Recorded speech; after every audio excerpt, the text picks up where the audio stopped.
পেহেলগাঁও ঘটনার পর, পেহেলগাঁও কাণ্ডের পর এক এক করে জঙ্গিদের বাড়িঘর সেগুলোকেও ভেঙে গুড়িয়ে দেওয়া হচ্ছে।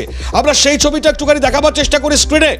আপনারা জানেন যে ইতিমধ্যে লাগাতার প্রত্যাঘাত চলছে ভারতীয় সেনাবাহিনীর তরফ থেকে, এবং এই প্রত্যাঘাতের মাধ্যমে যেভাবে এক এক করে জঙ্গিদের বাড়িঘর একেবারে গুড়িয়ে দেওয়া হচ্ছে সেই ছবি আপনারা দেখেছেন। আপনাদেরকে জানি রাখি, জাকির আহমেদ গনি তার বাড়ি গুড়িয়ে দেওয়া হয়েছে। এছাড়াও সর্বমোট যেমনটা সর্বশেষ খবর পেয়েছি, এরকম 5 জঙ্গি, সন্দেহভাজন জঙ্গি, যাদের বাড়ি ঠিক এভাবেই গুড়িয়ে দেওয়া হচ্ছে। ভূস্বর্গ রক্তাক্ত হয়েছে, তার বদলা তো চলবেই। এবং এই মুহূর্তে দাঁড়িয়ে কড়া জবাব, কড়া প্রত্যাঘাত, পেহেলগাঁও কাণ্ডের সেই প্রত্যাঘাত এক এক করে আপনাদেরকে এই ছবিটাও দেখাচ্ছি এবং সঙ্গে আলোচনাতে যাব, স্যারের কাছে আসবার চেষ্টা করবো। স্যার, এই প্রত্যাঘাত, এই মুহূর্তে দাঁড়িয়ে এই প্রত্যাঘাতটা আরো কতটা বাড়ানো উচিত? কারণ যারা এই ঘটনার সঙ্গে জড়িত তাদেরকে খুঁজে বার করা, সেই সমস্ত জঙ্গিদের, এটা হয়তো টপ মোস্ট প্রায়োরিটি। আর কতটা বড় চ্যালেঞ্জের জায়গা ভারতের কাছে, বা উত্তর দেওয়ার জায়গাটা নির্দিষ্টভাবে স্যার যদি একটুখানি বলেন আমাদের।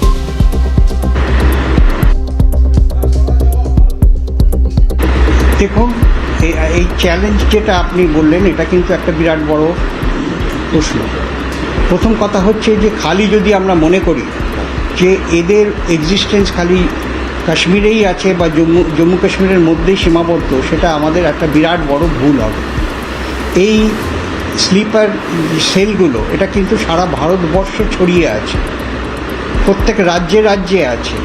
এবং আমাদের এই কাজটা শত্রুর সঙ্গে লড়তে যাবার আগে এই দিকটা আরও কঠিনভাবে, আমি বারবার জোর দিই এই কথাটার উপর, আরও কঠিনভাবে এবং আরও মানে শক্তির সঙ্গে এবং সুন্দর কোঅর্ডিনেশনের মাধ্যমে, রাজ্য এবং কেন্দ্রের কোঅর্ডিনেশনের মাধ্যমে নীতি বা তাদের মতামত সমস্ত বিভেদ ভুলে একসঙ্গে এই জঙ্গির যে স্লিপার সেলগুলো, এগুলোকে আগে উদ্ধার করতে হবে।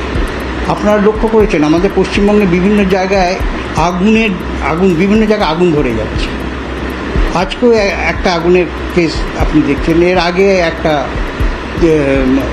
তেলের বোধহয় একটা গোডাউন ছিল, সেখানে আগুন দেখছেন। এই যে পরপর আগুন ধরে যাওয়া, এইগুলো কিন্তু এই সমস্ত স্লিপার সেলের কাজ নয়। এটা কিন্তু একদম উড়িয়ে দেওয়া যায় না। এই ব্যাপারগুলো খুব ভালোভাবে পুঙ্খানুপুঙ্খভাবে চেক করা দরকার আছে।